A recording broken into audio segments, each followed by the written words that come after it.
Welcome to my channel. Today we will be talking about Koho and whether it is a bank or a financial technology company. Koho is a Canadian financial technology company, or fintech, not a bank. While it offers many services that are similar to what you would find at a traditional bank, it does not have a banking license.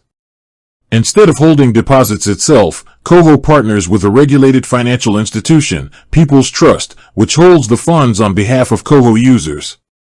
This partnership allows Koho to provide services like spending accounts and prepaid MasterCards, while the underlying funds are held securely at a regulated institution. Koho's business model is built around technology and user experience.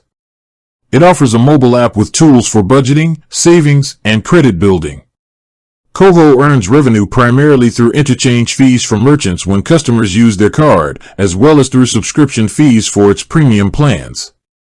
So, while Koho may look and feel like a bank because it provides financial services, its core identity is that of a financial technology company that partners with licensed institutions to deliver its products. With that being said, thank you for watching. For more finance videos, kindly check my page. Please like, share, comment, and subscribe to my channel. Thank you.